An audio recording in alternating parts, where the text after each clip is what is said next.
Well, welcome back, everybody. I'm Steven, Northwest Small Batch Brewing here with another Single Malt Sunday. Hey, thanks for stopping by and sharing a dram with me this lazy Sunday afternoon. Today's Single Malt, I'm heading back to the United States. This is Balcones. So, as you can see, I don't have a lot left of it, which usually indicates that it's a whiskey that I quite enjoy.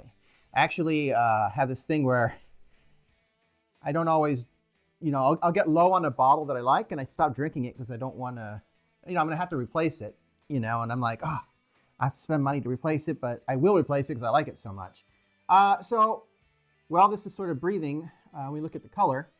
So Balcones is an American single malt in Texas, I believe Waco. Hopefully I'm right on that.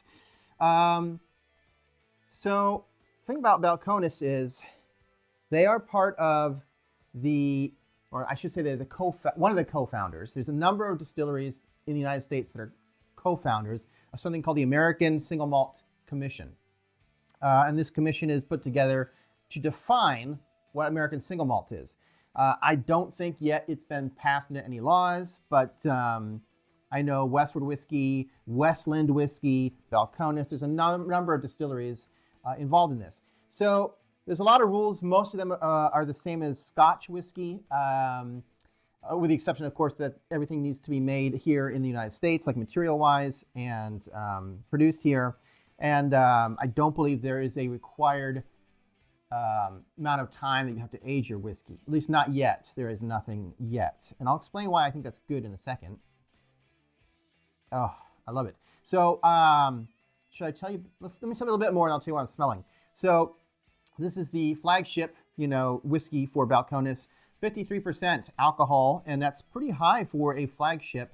That's almost like a barrel-aged alcohol level, and that will give you a stronger, punchier whiskey, but it also gives you a lot more flavor. The more you drink whiskey, the more you appreciate a higher ABV because of that. It gives you a little bit more. It is non-chill filtered. There is no age statement, although I'm going to caveat that in a second. It was Balcones was founded in 2008, so it's a rather young distillery.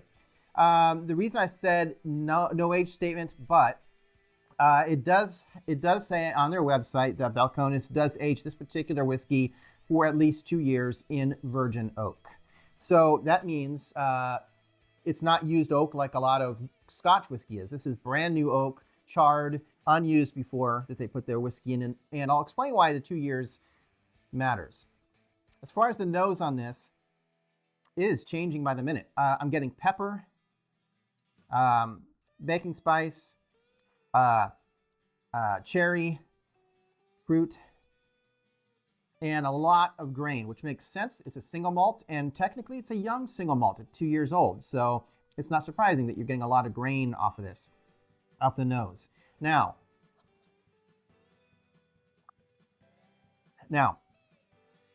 I don't know if this is the original. What happened was at some point, the person who founded or did the distilling of their whiskey left Balcones. They had a falling out or something. And so I don't know if this was made during that person's reign, and the newer version will taste different. That's another reason why I'm afraid to finish the bottle, because I like this one and I don't want the replacement bottle to taste wildly different. At any rate, that's that. So on the palate, let me take another drink here. Ugh, I just got some up my nose. How in the heck did that happen?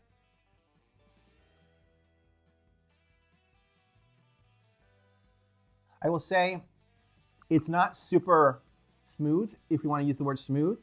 I mean, for 53%, it is smooth, but it is, it's 53%. It's got some punch and heat to it.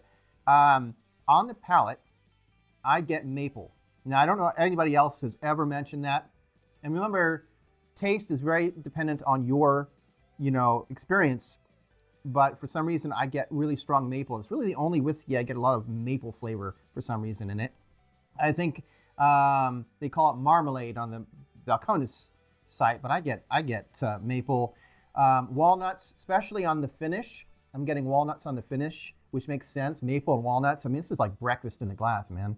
I will say that I've heard. I'm trying to see if I can get it. I've heard that there's Italian sausage on the nose. Yeah, I can see it. You have to fight for it. I can see the sausage smell, although I don't think it's really like in your face obvious. I think, you know, it's there, but you kind of have to fight for it. Anyway, my overall thought is this is a fantastic whiskey, tastes great, unique flavor. If you can get it in your market, I would get it.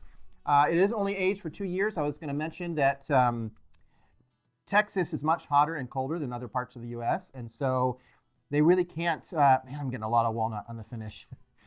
They really can't age this as long as a normal scotch because the weather is different. The temperature is different where they're making this and aging this. You know, Texas single malt ages much more quickly because of those high extreme temperature changes. And so that's one reason why mandating a 3-year length of time to age whiskey, single malt whiskey in the U.S. may not be something we can really do because there are places where, I mean, if this aged for that long in the barrel, it would just be too much, you know? Anyway, that's my thoughts. I ran a little longer than usual, but thanks for stopping by and sharing a dram with me. I'll be back in a week for another single malt, and until then, sláinte.